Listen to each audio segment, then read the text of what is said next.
So 2023 मा चाहिँ Realme 10 सिरिजको Realme 10 Pro Plus चाहिँ नेपालमा लन्च भएको थियो र त्यतिखेर चाहिँ मैले 50,000 भन्दा जुन कमको बजेट सेक्सन छ त्यसमा चाहिँ त्यो फोन चाहिँ बेस्ट छ भनेर भनेको थिएँ हैन र अहिले चाहिँ Realme ले Realme 10 पनि लन्च गरेको छ नेपालमा र यो चाहिँ अन्डर 30,000 30,000 भन्दा मुनि चाहिँ एकदम राम्रो भ्यालु प्रोभाइड गर्छ। अब सबै कुरा पर्फेक्ट त छैन, सो के कुरा राम्रो छ के कुरा राम्रो छैन त आउनुस् हेरौँ। सुरुमा कुरा गरौँ यसको पर्फर्मेन्सको। सो पर्फर्मेन्सको लागि चाहिँ यसमा हार्डवेयर दिएको छ मिडियाटेकको Helio G99 चिपसेट, जुन चाहिँ निकै राम्रो चिपसेट हो यो बजेटको रेन्जको लागि हैन। त्यसैगरी यसमा चाहिँ हामीले 8GB र्याम पनि पाउँछौँ। सो तपाईले हुन्छ नि एप्सहरु चलाउने केही पनि प्रब्लम पर्दैन, मजाले चल्छ, स्मुथै छ, फास्टै फिल हुन्छ फोन, प्लस गेम्सहरु पनि यसमा मजाले चल्छ। PUBG मोबाइलमा चाहिँ ब्यालेन्स्ड ग्राफिक्समा अल्ट्रा फ्रेम रेटसम्म र एचडी ग्राफिक्समा चाहिँ हामीले हाई फ्रेम रेटसम्म जान मिल्छ। अब ब्यालेन्समा चाहिँ एभरेज 40 FPS मा प्ले गर्न मिल्छ भने तपाईले एचडी मा खेल्नु भयो भने चाहिँ एभरेज 30 FPS पाउनुहुन्छ। त्यस्तै कल अफ ड्युटीमा चाहिँ मिडियम ग्राफिक्स क्वालिटीमा हाई फ्रेम रेटसम्म खेल्न मिल्छ, जसमा चाहिँ हामीले स्टेबल 60 FPS मा चाहिँ खेल्न सक्छौं। अब यसमा 90Hz डिस्प्ले त छँदैछ, तर जुन Realme UI को हुन्छ नि अप्टिमाइजेसन छ नि त्यसले गर्दा यो फोन निकै स्मुथ र हुन्छ नि फास्ट फिल हुन्छ के। जस्तै अब हामीले जेसुकै गर्दाखेरि पनि होस्, जस्तै हुन्छ नि अब तपाईले एप ड्र तान्दाखेरि होस् अथवा कुनै एप चलाउँदाखेरि सेटिङ्सहरु नेभिगेट गर्दाखेरि यताउता जुन डिस्प्ले निकै स्मुथ फिल हुन्छ। प्लस अब डिस्प्ले क्वालिटी पनि राम्रो छ, 6.4 इन्चको सुपर एमोलेड डिस्प्ले पाउँछौँ हामीले यसमा हैन। 90Hz त भइहाल्यो र जुन कलर्सहरु छ निकै पपिङ छ, सो तपाईले चाहिँ हुन्छ नि अब मुभिजहरु हेर्दाखेरि अरु कुनै कन्टेन्टहरु हेर्दाखेरि निकै मजा आउँछ। अब स्क्रिन ब्राइटनेस चाहिँ यसको ठिकै मात्र छ है, तपाईले रुम भित्र चलाउँदाखेरि चाहिँ मजाले पुग्छ, तर बाहिर हुन्छ नि आउटडोर्स घाम लागेको बेला त्यस्तो केसमा चाहिँ हुन्छ नि अलिकति यो उज्यालो भइदियो भए चाहिँ राम्रो हुन्थ्यो जस्तो चाहिँ फिल भइरहेको थियो मलाई। अब यसको अर्को आकर्षक कुरा भनेको चाहिँ यसको डिजाइन। अब प्लास्टिक बिल्ड भयो नि खासै फरक पर्दैन, जुन पछाडीको यो प्यानल छ त्यसमा चाहिँ हामीले ग्लिटर इफेक्ट देख्छौँ, निकै राम्रो छ, प्लस क्यामेरा मोडल पनि राम्रो देखिन्छ र यसमा चाहिँ अब फिंगरप्रिन्ट सेन्सर चाहिँ यो साइड माउन्टेड हो, सो फिंगरप्रिन्ट सेन्सर फास्टै छ, राम्रो काम गर्छ, केही इस्यु छैन। त्यसैगरी अगाडिपट्टिको डिजाइन पनि निकै राम्रो छ के, होल पन्च मोडर्न देखिन्छ, प्लस जुन बेजल्सहरुको रेशियो छ टप बटम साइडको निकै राम्रो छ है।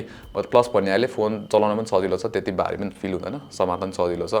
त्यसैगरी यसमा चाहिँ अब के छ भन्दाखेरि गोरिल्ला ग्लास 5 प्रोटेक्सन पनि छ अगाडि फ्रन्ट ग्लासमा हैन, र ओभरअल निकै राम्रो छ यसको डिजाइन।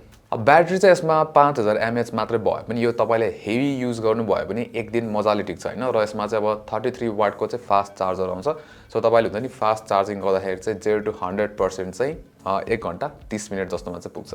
अब हामीले राम्रो कुराहरु त गरिहाल्यौं, तर यो फोनमा सबै कुरा राम्रो छैन है, मैले पहिला भने जस्तै। अब सो नराम्रो कुरा फर्स्टमा चाहिँ हामी क्यामेराको कुरा चाहिँ के छ भन्दाखेरि अब धेरै जस्तो यो जुन प्राइस रेन्ज छ त्यसमा चाहिँ हामीले प्राइमरी क्यामेरा पनि पाउँछौं, अल्ट्रा वाइड एंगल पनि पाउँछौं हैन। अब यसमा चाहिँ डुअल क्यामेरा सेटअप भए पनि एउटा चाहिँ 50 मेगापिक्सलको चाहिँ मेन क्यामेरा हो, त्यसैगरी अर्को भनेको चाहिँ 2 मेगापिक्सलको चाहिँ डेप्थ क्यामेरा मात्र हो के, so ultra wide angle sensor चाहिँ दिनुपर्ने थियो। प्राइमरी क्यामेरा पनि त्यस्तो इम्प्रेसिभ छैन, फोटो क्वालिटी ठिकै मात्र छ, राम्रो लाइटिङ कन्डिसनमा हो भने कहिलेकाहीँ फोटो राम्रो नै आउँछ, तर प्राय जस्तो चाहिँ फोटो अलि वास्ट आउट देखिन्छ यसमा, र डिटेल्सहरु अलि नभएको जस्तो देखिन्छ, र डायनामिक रेन्ज पनि त्यति छिटो बुझ्दो हैन। अब अगाडिपट्टि चाहिँ 16 मेगापिक्सलको चाहिँ यसमा फ्रन्ट क्यामेरा दिएको छ हैन, र फ्रन्ट क्यामेराले नि त्यस्तो हुन्छ नि एकदमै खतरा फोटो चाहिँ निकाल्दैन, हुन्छ नि जुन पछाडीको क्यामेरा जस्तो छ त्यस्तै नै फोटो छ।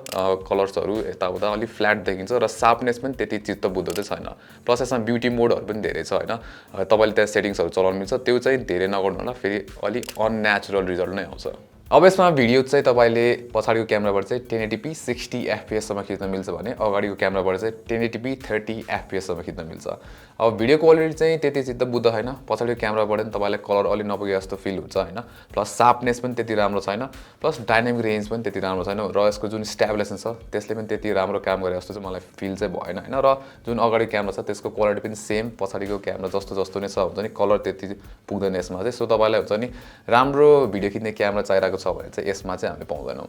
अब यसमा मलाई अर्को चित्त नबुझेको कुरा भनेको चाहिँ यसको स्पिकर। सो अब यो प्राइस रेन्जमा चाहिँ हामीले धेरै जस्तो हुन्छ नि डुअल स्पिकर अथवा स्टेरियो स्पिकर सेटअप चाहिँ पाइरहेको हुन्छौं, तर यसमा चाहिँ सिंगल स्पिकर मात्र छ बटममा, र क्वालिटी त्यति हुन्छ नि इम्प्रेसिभ पनि छैन।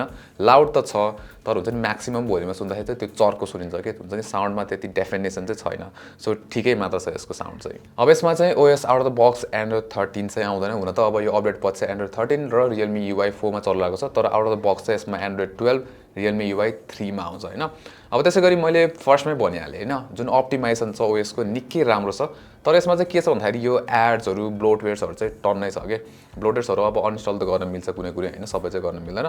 त्यसैगरी एड्सको कुरामा पनि टाइममा धेरै एड्स देखाएर हुन्छ र हुन्छ नि डिसेबल गरे पनि Realme ले चाहिँ इनेबल भनेर प्रम्प्ट दिएको गर्छ के, र डोन्ट शो दिस अगेन भने पनि फेरि देखाइरहेको हुन्छ। सो त्यो कुरा चाहिँ मलाई चित्त बुझ्दैन।